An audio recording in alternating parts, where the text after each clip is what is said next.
अभिवादन। आज हम सीधे मुद्दे पर आते हैं।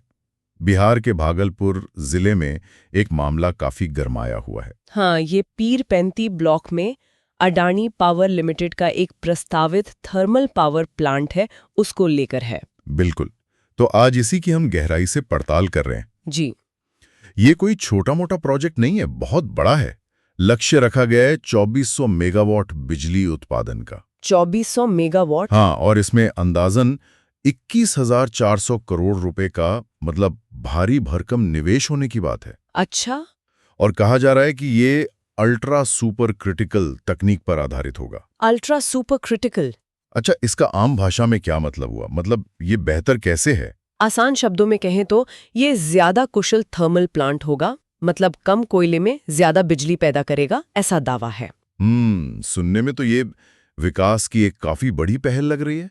हाँ, लगती तो है, लेकिन यहीं पर मामला थोड़ा आप कह सकते हैं पेचीदा हो जाता है। कैसे? क्योंकि इस परियोजना को लेकर खासकर जमीन और उस पर जो पेड़ हैं उनके हस्तांतरण को लेकर कई गंभीर सवाल और आरोप सामने आए हैं। अच्छा, आरोप भी हैं? जी हाँ, तो आज हमारे पास जो भी जानकारी है उसके आधार पर हम इस पूरे मामले के मतलब अलग-अलग पहलुओं को समझने की कोशिश करेंगे। ठीक है।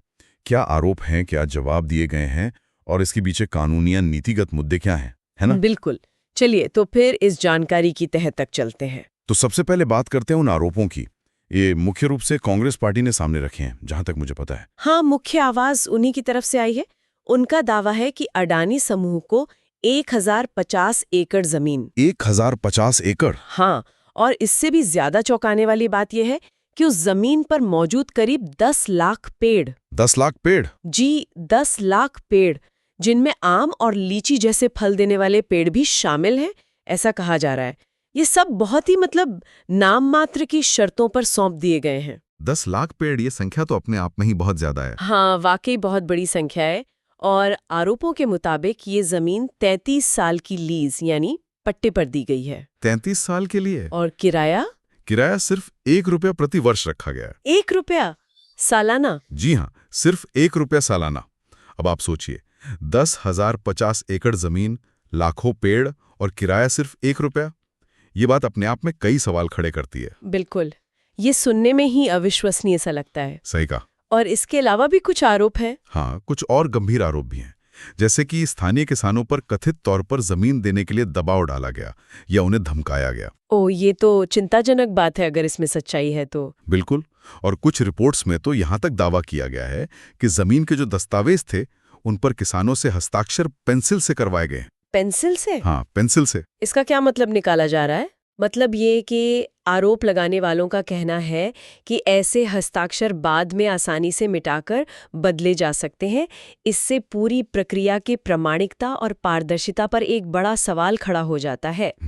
ये तो वाकई बहुत गंभीर आरोप है, मतलब धोखाधड़ी का शक। आप कह सकते हैं, अगर ऐसा हुआ है तो ये बहुत गंभीर मामला है। ठीक है, तो ये तो हुए जमीन और प्रक्रिया से जुड़े आरोप, लेकिन बात यहीं खत्म नहीं होती शायद। नहीं, बिल्कुल नहीं। इन आरोपों में एक और अहम मुद्दा है बिजली की दर का। बिजली की दर? वो कैसे? आलोचकों का कहना है कि एक तरफ तो जमीन, पेड़ और शायद दूसरे संसाधन भी अडानी समूह को इतनी रियायती शर्तों पर दिए जा रहे हैं। हाँ, जैसे ₹1 का किराया। बिल्कुल, लेकिन दूसरी तरफ इसी प्लांट से जो बिजली बनेगी वो आम जनता को ₹6.075 प्रति यूनिट की दर से बेची जाएगी। ₹6.075 प्रति यूनिट? जी, और आलोचक इस दर को बहुत ज्यादा बता रहे हैं। तो उनका तर्क क्या है कि ये दर ज्यादा क्यों है? हाँ, उनका तर्क यही है कि ये जनता के संसाधनों की कीमत पर निजी मुनाफे को प्राथमिकता दी जा रही है। समझ गया। और इसके साथ एक राजनीतिक एंगल भी जोड़ा गया है। हाँ, वो क्या है? आरोप ये भी है कि ये सब कुछ चुनाव से ठीक पहले किया जा रहा है।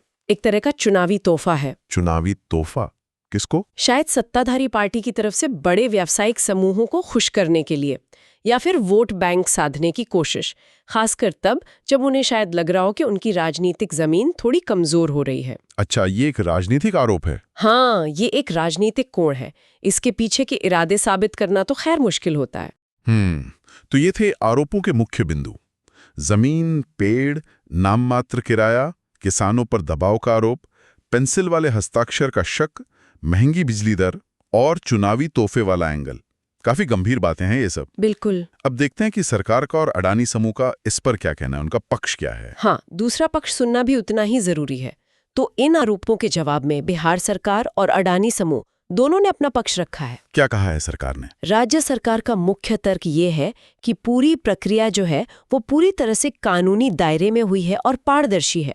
और सबसे अहम बात जो वो कह रहे हैं वो ये है कि ये परियोजना प्रतिस्पर्धी बोली मतलब कॉम्पिटिटिव बिडिंग के जरिए आवंटित की गई है। प्रतिस्पर्धी बोली, इसका मतलब है कि और भी कंपनियां थीं दौड़ में? जी हाँ, सरकार के मुताबिक कई कंपनियों ने बोली लगाई थी और अडानी समूह ने सबसे कम बिजली दर का प्रस्ताव दिया था, इसलिए उन्हें ये ठेका मिला। अच्छा, तो सबसे कम रेट कोट किया उन्होंने? सरकार का यही कहना है और ये प्रक्रिया सारे नियमों के तहत हुई है। साथ ही सरकार ने ये भी साफ किया है कि जमीन बेची नहीं गई है, ये सिर्फ एक लीज है। लीज यानी पट्टा? हाँ, इसका मतलब हुआ कि जमीन का मालिकाना हक सरकार के पास ही रहेगा। बिल्कुल सही, मालिकाना हक सरकार का ही है। अडानी समूह को सिर्फ उस पर निश्चित समय यानी 33 साल तक प्लांट चलाने और उसका इस्तेमाल करने का अधिकार मिला है। अच्छा, ठीक है। अडानी पावर लिमिटेड ने भी करीब करीब यही बात दोहराई है। उनका कहना है कि उन्होंने सबसे कम बोली यानी 6 रुपये 75 पैसे प्रति यूनिट की दर प्रस्तावित करके ये ठेका पारदर्शी तरीके से हासिल किया है। और उस बिजली खरीद का क्या? हाँ, इसी दर के आधार पर Bihar state power generation company limited यानी BSPGCL के साथ 25 साल का बिजली खरीद समझौता भी हो चुका है। पावर परचेज एग्रीमेंट या PPA कहते हैं इसे। PPA। अच्छा, ये क्या होता है, इसका क्या मतलब है? PPA का मतलब है कि राज्य सरकार की बिजली कंपनी यानी BSPGCL अगले 25 सालों तक अडानी पावर से इसी तय दर पर यानी 6 रुपये 75 पैसे प्रति यूनिट पर बिजली खरीदने के लिए कानूनी तौर पर बाध्य है। ओह, तो ये बिजली बनाने वाली कंपनी के लिए एक तरह की गारंटी हो गई कि उनकी बिजली बिकेगी ही। बिल्कुल, ये उनके निवेश को सुरक्षित करता है एक तरह से। तो सरकार का पक्ष है कि सबसे कम बोली लगाने वाले को ठेका मिला, प्रक्रिया पारदर्शी थी, कैबिनेट की मंजूरी भी है और जमीन बेची नहीं गई, लीज पर दी गई है। जी, ये आरोप और जवाब तो बिल्कुल दो अलग-अलग कहानियां लग रही हैं। हाँ, और यहीं से कई महत्वपूर्ण कानूनी और नीतिगत सवाल खड़े होते हैं जिन पर ध्यान देना बहुत जरूरी है। जैसे कि पहला और शायद सबसे अहम है वन अधिकार अधिनियम 2006 यानी फॉरेस्ट राइट्स एक्ट। वो क्यों? क्योंकि आरोप है कि 10 लाख पेड़ काटे जा रहे हैं। अब अगर ये जमीन का हिस्सा वन भूमि की परिभाषा में आता है या इस पर पारंपरिक रूप से वन निवासी निर्भर रहे हैं, तो इस कानून के तहत कई प्रक्रियाएं पूरी करनी होती हैं। क्या प्रक्रियाएं होती हैं इसमें?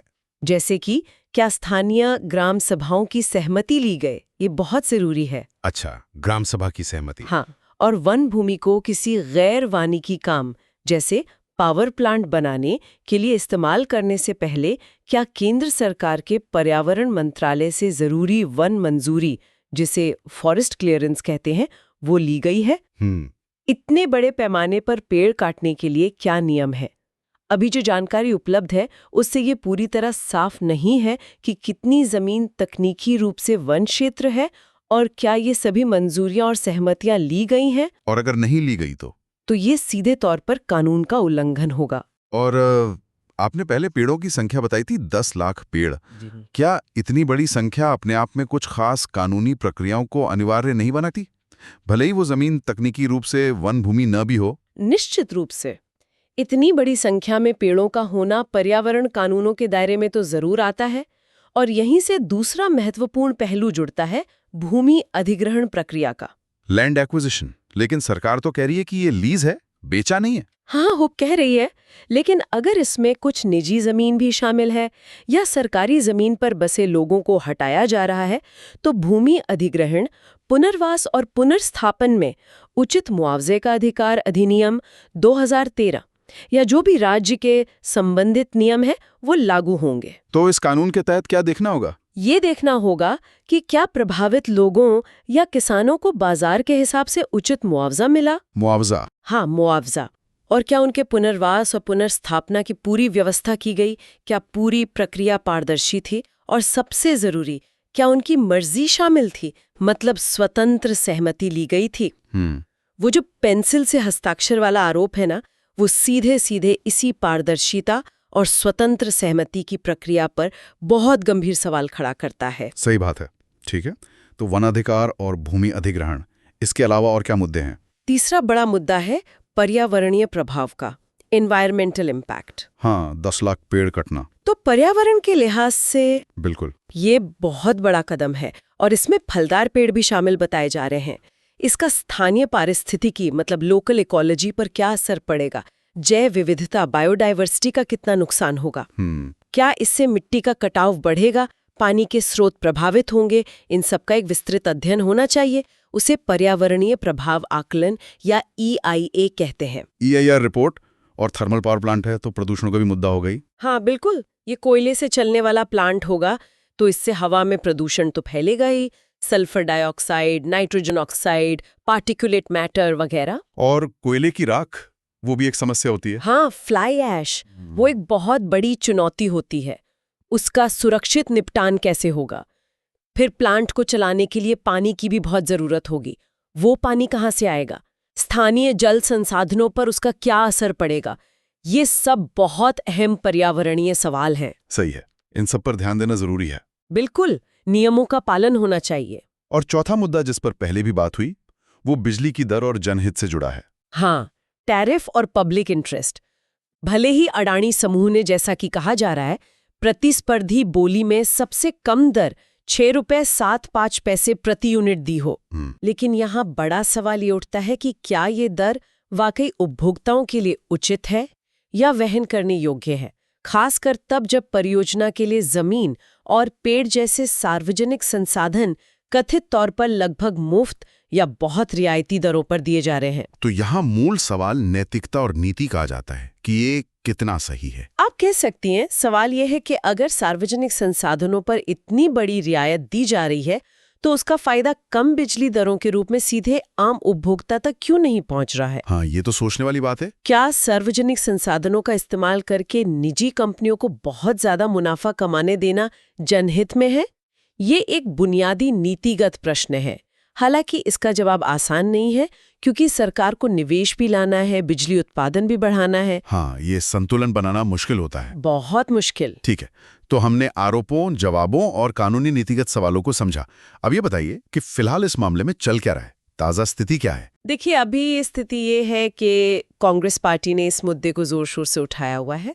उन्होंने शायद कुछ आधिकारिक शिकायतें भी दर्ज कराई हैं और प्रेस कॉन्फ्रेंस करके इसे एक राष्ट्रीय मुद्दा बनाने की कोशिश कर रहे हैं। और सरकार का क्या रुख है, वो क्या कर रही है? राज्य सरकार अपने पक्ष पर कायम है।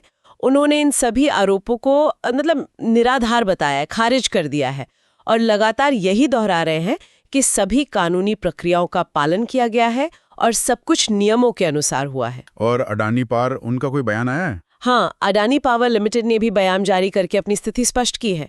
उन्होंने फिर से वही बात कही है कि उन्होंने सबसे कम बोली लगाकर प्रतिस्पर्धी प्रक्रिया के तहत ये प्रोजेक्ट हासिल किया है और BSPGCL के साथ उनका जो 25 साल का PPA है वो वैध है। तो मतलब मामला अभी पूरी तरह से खुला हुआ है। एक तरफ आरोप है, दूसरी तरफ बचाव। बिल्कुल। लगता है आने वाले समय में इस पर और जांच या शायद कोई कानूनी कार्रवाई भी देखने को मिल सकती है। हाँ, इसकी पूरी संभावना है और इस पूरे मामले के जो व्यापक प्रभाव हो सकते हैं उन पर भी गौर करना जरूरी है। क्या प्रभाव हो सकते हैं? सबसे पहला और सीधा असर तो उन आम किसानों और स्थानीय समुदायों पर पड़ेगा जिनकी भूमि अधिकार और जिनकी आजीविका इस परियोजना से प्रभावित हो सकती है। हाँ, अगर मुआवजा ठीक नहीं मिला या जबरदस्ती हुई जैसा आरोप है। बिल्कुल, अगर पुनर्वास ठीक से नहीं होता तो इसका मानवीय पहलू बहुत गंभीर है। और दूसरा बड़ा प्रभाव तो पर्यावरण पर ही पड़ेगा। 10 लाख पेड़। हाँ, जैसा हमने पहले भी कहा, ये सिर्फ पेड़ों की गिनती का मामला नहीं है, ये एक पूरे इकोसिस्टम का सवाल है।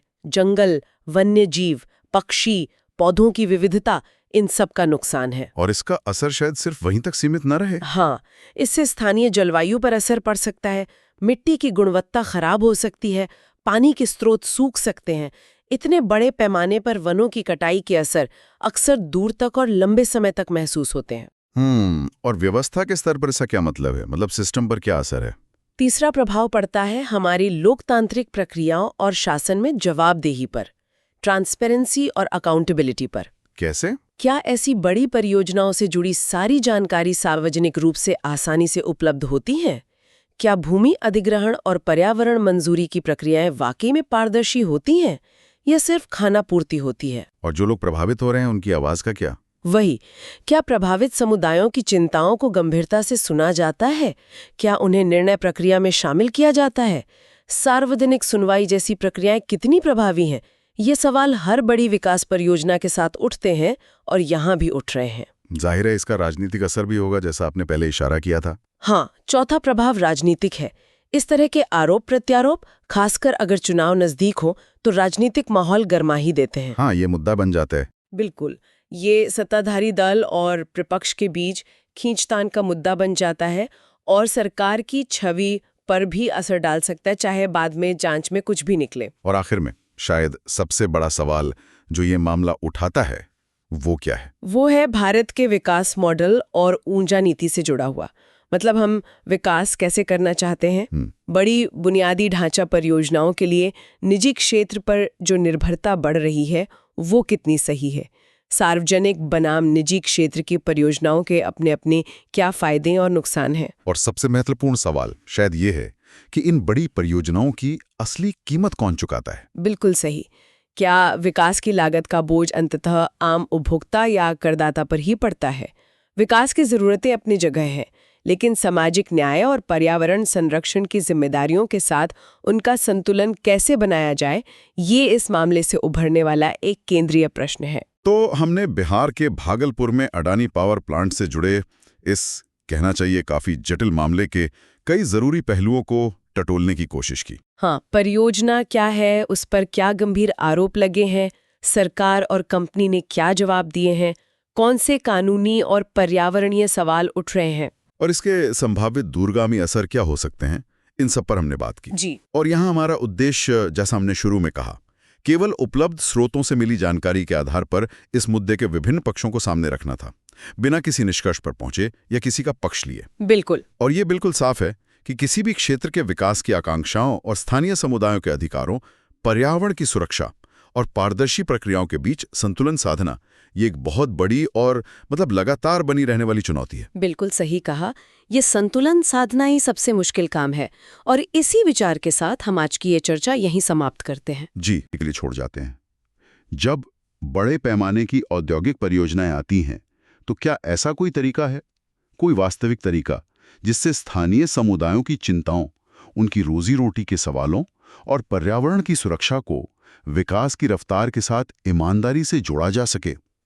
क्या कोई ऐसा मॉडल सचमुच संभव है जो सिर्फ कागजों पर ना हो बल्कि जमीन पर भी दोनों पक्षों के लिए न्याय संगत लगे? इस पर सोचिएगा जरूर।